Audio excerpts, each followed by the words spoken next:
Welcome to Time Ball Games. I'm ELD, here to ask you for help in growing the channel. When we reach 2,500 subscribers, I'm going to be giving away a custom leather playmat to one lucky subscriber. So be sure to like and subscribe. Hey everyone, had a bunch of requests for Jumpstart, so I took a look at the spoiler as it stands as of today, and we're just going to go over some of the new cards and the reprints that you should be on the lookout when it comes to Jumpstart. This is going to be coming out, I think, right after the pre-release, like July 17th or something like that. So I got to get that onto the site for pre-orders. We still don't know our allocations, but this is a very interesting set with new cards and really valuable reprints. We'll see how the prices hold up, but for starters, let's look at Blessed Sanctuary, a 5-mana card, very good for Pillow Fort style commander decks, prevent non-combat damage that would be dealt to you and creatures you control, and whenever a non-token creature enters the battlefield under your control, create a 2/2 white unicorn creature. So you're just going to get a ton of creatures, build up this big army of unicorns, a very flavorful card with the sanctuary element of it, and you know, you can drift away from the purity of this kind of serene scene and play things like Earthquake, because it's not just from sources. It's not just sources that you don't control, so it's all non-combat damage that would be dealt to you and creatures you control, but you can be causing the damage. So something like Earthquake can blow up all of their creatures and leave all of your unicorns behind. So this is a really interesting one for Commander. Emil the Blessed, another interesting Commander card. Now I noticed what they did is they've got these cards which have splashes. So here it's a white card, but you can play a white or a green. So this is a 2-color Commander if that's the direction you want to go in. And this gives you a lot of utility for a commander deck, paying 3 to exile another target creature you control and then return it back to the battlefield under its owner's control. There are ways of getting infinite mana with this. There's ways of just getting value by repeatedly triggering /enter the battlefields. And the other side of this is whenever the creature enters the battlefield, you can pay 1 mana, either white or green, to put a +1/+1 counter on it. And if it's a unicorn, you get 2 counters. So this is the type of card that you can build in different directions. You can try and go super busted, or you can try and do something more mid-rangey. Personally, if I'm going to try and do something busted, I probably want blue to back it up. That way you can actually counterspell and force your way through. But white also has a whole lot of ways of protecting itself on the stack, including Silence and Orum's Chant. So, and you get green in there too, so you can have Veil of Summer. So you definitely have some options for defending any type of crazy combo you may have planned. Inaz the Gale Force, a 4/4 for 5 that grants a wish whenever 3 or more creatures you control with flying attack. You're going to change control of a permanent, shifting from your right. So you gain control of a non-land permanent of your choice, controlled by the player to their right. So single player games, easy enough. Multiplayer games, things are getting passed around the table, and you're the one that's in charge of all of those decisions. You can create some pretty chaotic game states there. And again, a legendary creature, so you could potentially have that as a commander or just in a blue commander deck. Ormo's Archive Keeper, a 6-mana 5/5, notable because if you draw a card while your library has no cards in it, instead put 5 counters on it. So this prevents you from dying to getting milled out. You also have the ability to discard cards, discard 3 cards with different names to draw 5. There's a card similar to this in the past where you had to discard 2 cards with the same name, which of course fell completely flat, as you can't play that in Commander. And I feel like this may have been connected. I think that previous card was a disappointment. It was like Sphinx of the Chimes or something like that. So this one feels a lot better. Scholar of the Lost Trove, another commander-only card here, 7 mana for a 5/5. When it enters the battlefield, you can cast an instant sorcery or artifact from your graveyard without paying its mana cost. There are some pretty big effects that you can get for that, and if you're able to flicker this, there's potentially a lot of value. 7 mana for this effect is not very good. However, if you're bringing this back with a reanimate style effect, you can potentially get another reanimate right off the bat, assemble a squad, and of course you can also take advantage of this with flickers, such as the new white one from Modern Horizons. It's not Arkham's Astrolabe. Just let me know in the comments. It's got rebound. It's insane. And there's a bunch of other flicker effects as well. Kel's Fight Fixer. This one is either black or blue in the text box. So again, a limited color range for commanders. It's aggressive. I mean, 4 for a 4/3 with Menace, and you can make it indestructible. You could potentially build a pretty aggressive black-blue commander deck and have a mid-tier strategy, making this Kel's Fight Fixer pretty difficult to deal with. Witch of the Moors. This is going to ruin a lot of people's day. I mean, it's a 5-mana 4/4 with Death Touch, all solid stats there. And at the beginning of your upkeep, if you gained life this turn, each opponent sacrifices a creature, and you return up to 1 target creature card from your graveyard to your hand. I might have said upkeep. It's at the beginning of your end step. I'm not sure what I actually said there. So this card, I mean, at least they didn't give it lifelink, right? I mean, this is really going to be brutal. Basically, if you build your deck right, each opponent's going to be sacrificing a creature, and you're going to be returning a creature card from your graveyard to your hand every one of your turns. At 5 mana, that is incredibly potent. We'll see another card that's been oppressive in the past at commander tables, which has a similar ability, but I mean, that card costs way more. So at only 5 mana, this one's pretty brutal. Not legendary, so you're just going to have to draw into this. At least it's not going to start in your command zone. But this one's going to see a bunch of play in commander. Muckus Goblin Grande. I'm not sure how we say this, but he is a Goblin Noble, and man, is he going to feel amazing to put this in off of Goblin Lackey on the second turn. Might even make you want to play with a Warren Instigator and get that double strike action. When he enters the battlefield, you reveal the top 6 and put all Goblin cards with converted mana cost 5 or less onto the battlefield, and the rest on the bottom. And when he attacks, it gets +1/+1 for each other Goblin you control. What a fun card! I mean, it might actually be the thing to do to play around with this in Legacy. I mean, this is really a silly card that is just a Goblin ringleader, putting them into the battlefield. Just really, really sick. Just a fun one. Sethon Hurloon General. Minotaurs get some love here. A 4/4 for 5. We're noticing a theme of kind of these mid-rangey creatures that are tribal affiliated. Whenever it attacks or another Minotaur enters the battlefield under your control, you get a 2/3 Minotaur, and you can pay 3 to give Minotaurs you control +1/+0 in Menace and Haste until end of turn.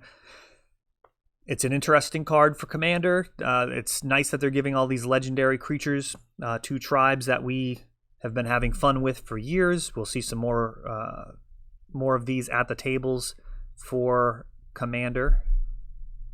Allosaurus Shepard. Now, this one's not legendary, thank goodness. This would be brutal if it was a Commander. For 1 green, you've got this creature that can't be countered, and green spells you control can't be countered, and sometimes you just win by activating its ability. Now, this might be the most exciting card that they've spoiled so far. This gets through Chalice of the Void at 1. Make sure the rest of your spells, not just creatures, the rest of your spells get through as well. We're talking Glimpse of Nature. Your Green Sun Zenith can find this on turn 2 and make Chalice of the Void barely an inconvenience. This was really an impressive printing.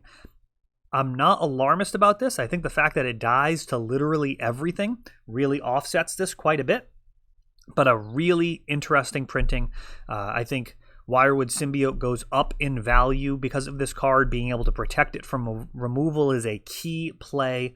And also cards that are traditionally riskier, their stock goes up. So I'm looking at Crop Rotation as a card that you might not be super thrilled about running a couple of copies of in Elves, but the fact that now you can crop rotate your Gaia's Cradle into another Cradle and know that it's going to resolve, very, very interesting.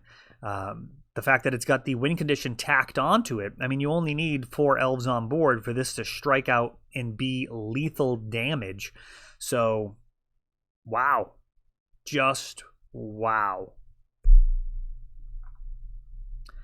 Nayeth of the Dire Hunt. Another forecasting cost legendary creature here. This time red and green is the option. Whenever one or more creatures you control fight or become blocked, draw a card. So basically whenever they're on the offensive and you get into some type of scuffle, you're going to draw a card for your trouble. And at the beginning of combat on your turn, you can pay 3 to double the power of target creature until end of turn, and it must be blocked. I don't have too much to say about that. That 3 mana effect is fine. Definitely going to be fun for casual play. I don't know how much people will enjoy playing this in Commander, but you know, it's definitely going to be fine for those casual Jumpstart decks, playing those, having some fun. The thriving cards here are very interesting for multicolored pauper decks. So these are commons, and there's a lot of upside here. So you can play a core blue deck and then have Thriving Isle in it and get literally whatever splash color you need. This is some really good mana fixing. This is really impressive mana fixing, and a welcome addition to Pauper. Cathar's Crusade, a reprint. Just to be on your radar, this was worth a bunch before the reprint. Coming in at rare, expect the value to drop if you're sitting on these and not playing them. Maybe a good time to trade them away. Isamaru, not worth very much, but notable because it's a dog, and we're going to be seeing an influx of dogs, it would appear. Path to Exile, a reprint that, again, depending on how large a print run and how this whole thing shakes out, could take a big hit in value. Could be your opportunity to get Path to Exiles if you do not have a set. They're very good in Modern, and occasionally see a little bit of fringe play in Legacy or Vintage. But for the most part, this is a modern Swords to Plowshares, which has held its value quite well despite a ton of reprints. We'll see if it continues to weather that storm. Coastal Piracy, a card that from Mercadian Masks may have had a Commander reprint as well. This one coming in at uncommon, so expect the value of that to drop very, very sharply in the short to medium term. Kiora, Great Glass Spinner, another reprint. This one, a 2/2 flyer for 3. Solid commander card. Whenever creatures you control become target of spell or ability for the first time, counter that ability. So each of your creatures has that ability, making it very difficult to target your creatures.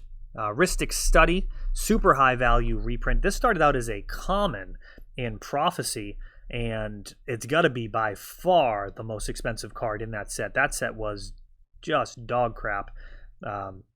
It was the third set, I think, from when I opened my store way back in the early 2000s, late 90s. Trying to remember exactly what year it was. It might have been 1999 or 2000 when I finally started carrying Magic. Mercadian Masks was the first set from distribution that I got, and you know, we went to Nemesis and Prophecy, not exactly the golden era of Magic. It was really in between eras. Urza's block was incredibly powerful. Of course, you have the early years, which were special in their own way. And then, of course, kind of a golden age kicked off with Invasion, multicolored cards and everything. So there's just not a lot of this card kicking around.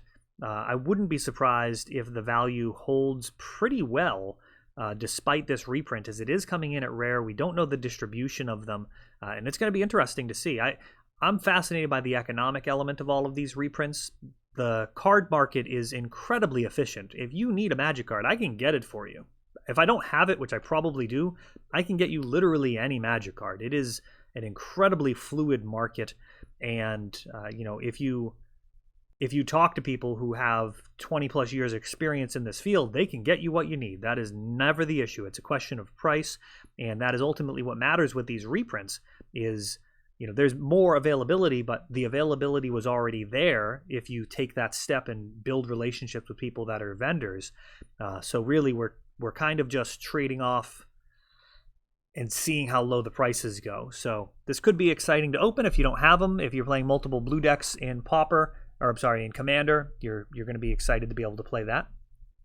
Blood Artist, mercifully an uncommon. Reprinting at common would blow Pauper up. That would just completely change the dynamic of the metagame. I mean, the losing one life and gaining one life is a small incremental thing, but you can build decks that can take advantage of this to make very significant swings, all the way up to literally infinite damage, where you're just repeatedly looping creatures in and out of the graveyard. Something like that could be as simple as Phyrexian Altar and Gravecrawler with another zombie. I mean, there's really no shortage of ways of making this work. So really powerful card. At uncommon, you got to expect the value to plummet. So if you haven't picked this one up yet, you might want to wait on it. Exhume, a card that's going to get into a lot of players' hands, and I kind of like the idea of people being able to play this as legacy players. I mean, Exhume is perhaps not a card that they'd come across randomly in their booster packs, and the fact that this might pull more people into legacy, I think, is a plus. It wasn't worth a ton to begin with, and I think this is a really good Magic card overall. It's got a drawback on it until you figure out that you can play it on like the first turn with the Dark Ritual. So that's a really exciting thing for people when they start to break the synergy of Magic cards, where it's like, oh, this is symmetrical, and you're like, no, it's not, because we're doing this on the first turn. My opponent hasn't even played a land. I'm just going to get a Gristlebrand into play. That is some busted stuff, and makes for exciting games of Magic where you just never know what's going to happen, power level through the roof, and creates that arms race where you have to start building your deck to be able to defeat incredibly powerful strategies. Exquisite Blood, mostly just in here as a fair warning. This is getting reprinted at Rare. It's currently like a $40 card or something, so this one expect to take a big hit. This sees play in a lot of Commander decks, and yeah, I don't know. I expect this one to take a big hit. Ghoulcaller Gissa? She is a 3/4 for 5 from the Commander, I want to say 2014, maybe 2016. A few years ago, she was in Commander. Haven't seen her since.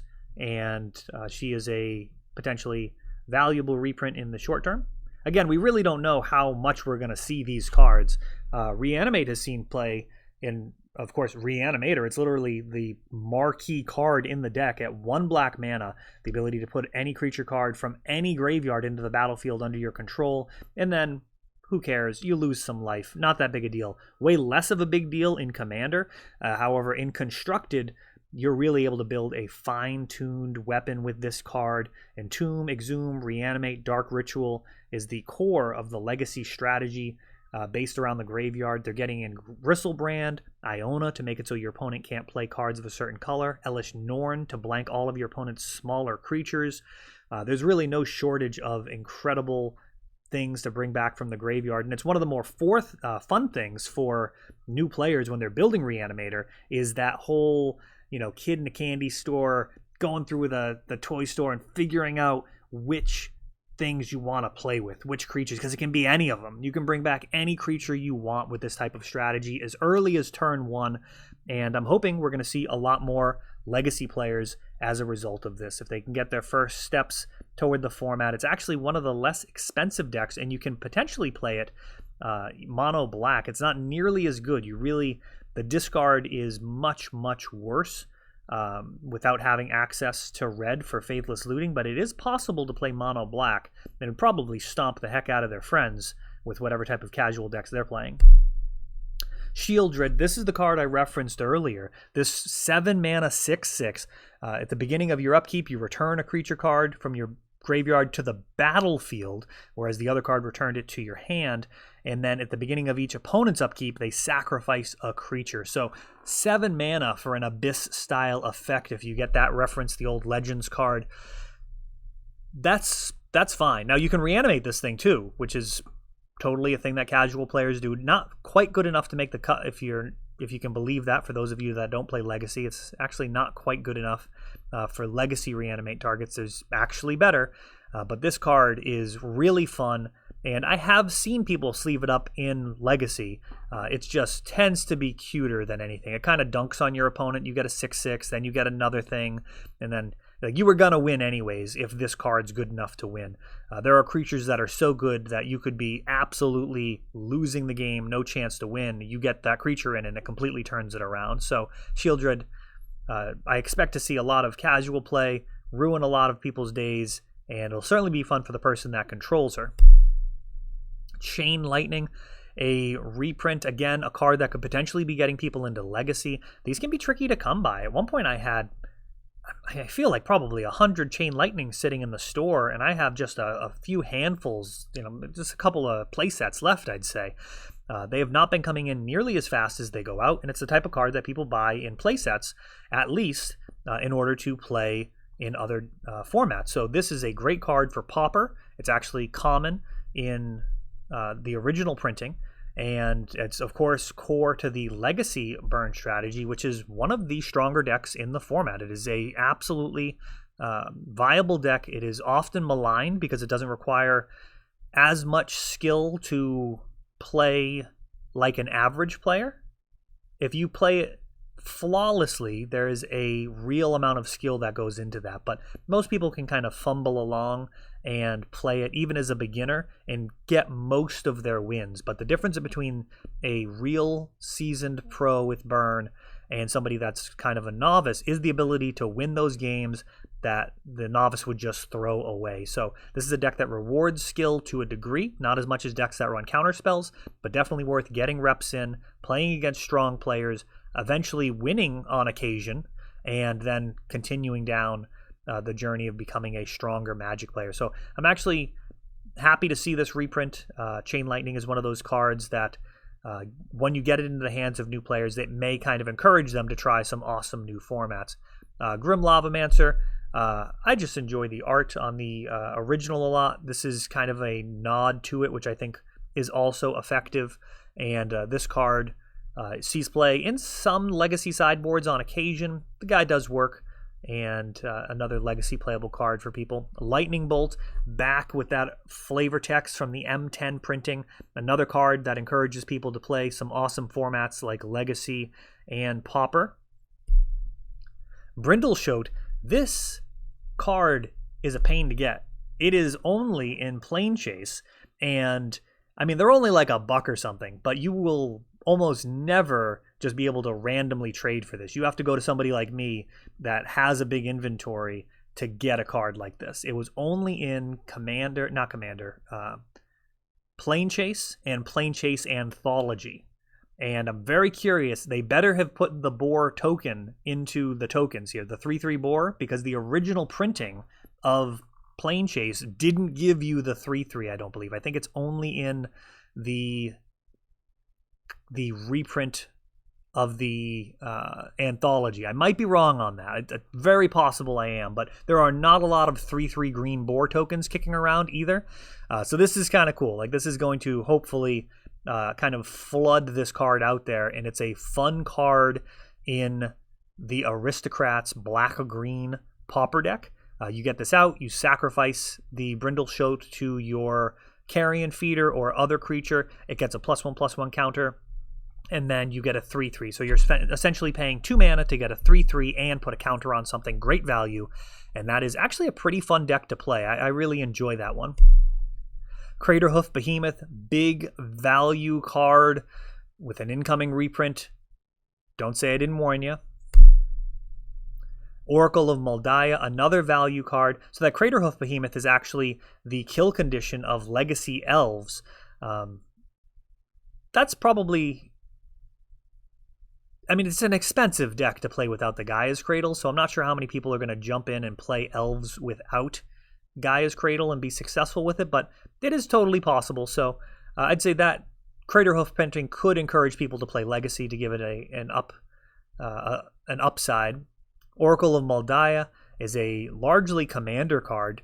Playing an additional land on each turn off the top of your library is a very significant bonus, and really any deck that plays green in commander likely going to be playing this card, as it can give you just a tremendous advantage over any number of turns, even off of one turn. I mean, that's a great value a 4 mana to get 2 lands off the top of your library, or potentially 3 realistically, right? I mean, you could get 3 lands in a row.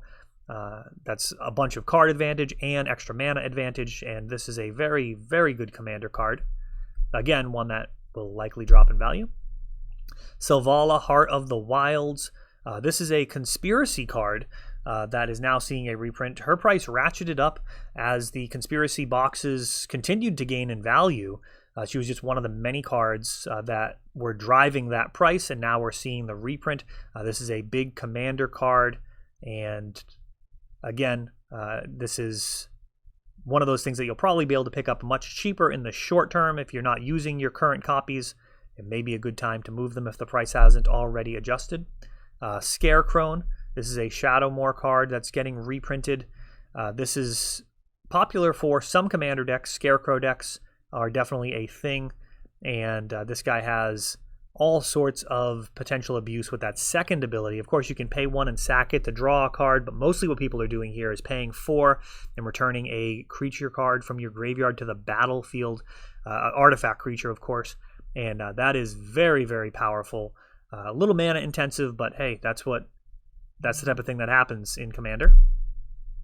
Phyrexian Tower, a card that has seen some play in a variety of formats, way back to the original Yawgmoth's Bargain decks. This was used alongside Academy Rector to go fetch Yawgmoth's Bargain in some of the more busted combo decks from Urza's block, and it's seen play throughout a bunch of different decks since then.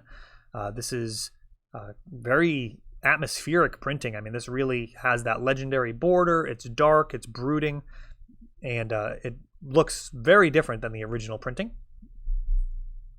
And Riptide Laboratory. I included this one not because of the price tag. It's probably close to $10 or something and should plummet because of this, but this card was actually legacy playable for a while, back when you were able to use this with Snapcaster Mage, Vendilion Click, Venser. You also had a copy of Karakas to be able to just get maximum bounce utility out of all of your Enter the Battlefields. And that was like the Stoneblade era, where Jace and Liliana teamed up to just be a menace to play against. This card was legacy playable at some point. I think most of you guys will have fun with this in Commander, but just keep in mind at one point this was played alongside cards like Tabernacle and Force of Will in the serious competitive legacy scene. And that is it for this one. That's the early spoilers here for Jumpstart. Let me know if you like these. If you like the length of the video, you're looking for something shorter, maybe a spotlight on specific cards. Let me know what you guys want to see. We're trying some new stuff during the shutdown still. Of course, check out our daily videos for Fast Effect, Double Speed, Magic the Gathering. The legacy matches have been a lot of fun to commentate on while we're away from the tables. And as always, thanks for watching.